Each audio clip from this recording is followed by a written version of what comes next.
Hi friends, இன்னைக்கு நம்ம சமையல் ஒரு அனுபவம்ல தக்காளி இடியப்பம் எப்படி செய்யறதுன்னு பார்க்கலாம்.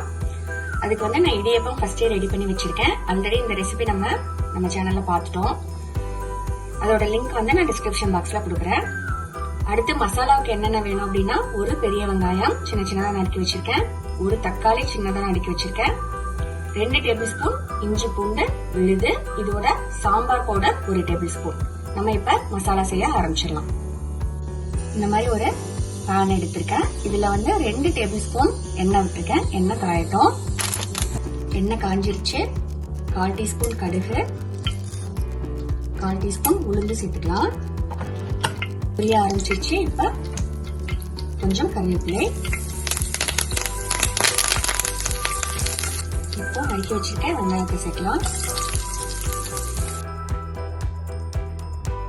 வெங்காயம் பாதி வதங்கிருச்சு. இப்ப நம்ம இஞ்சி பூண்டு விழுது சேர்த்துக்கலாம்.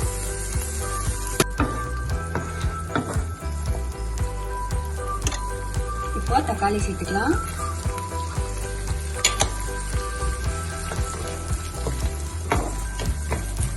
தக்காளி நமக்கு நல்லா மசியணும், அதனால கொஞ்சம் மூடி போட்டு வேக வச்சுக்கலாம்.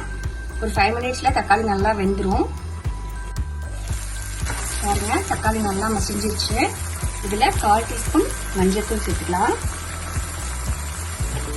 இதோட 1/2 டேபிள் ஸ்பூன் சாம்பார் பவுடர்,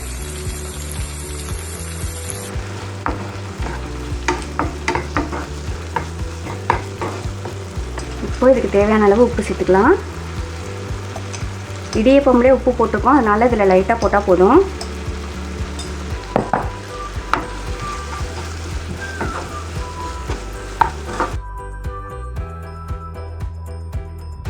இப்போ நம்மளோட இடியப்பமை இதில் சேர்த்துக்கலாம்.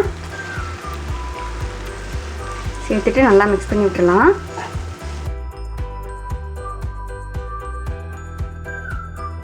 எல்லாமே நல்லா மிக்ஸ் பண்ணி விட்டாச்சு.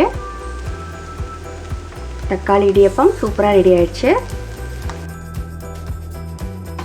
நீங்களும் ட்ரை பண்ணி பாருங்கள். கிட்ஸுக்கு ரொம்ப பிடிக்கும். நீங்களும் ட்ரை பண்ணிவிட்டு கமெண்ட் சொல்லுங்கள். தேங்க்யூ.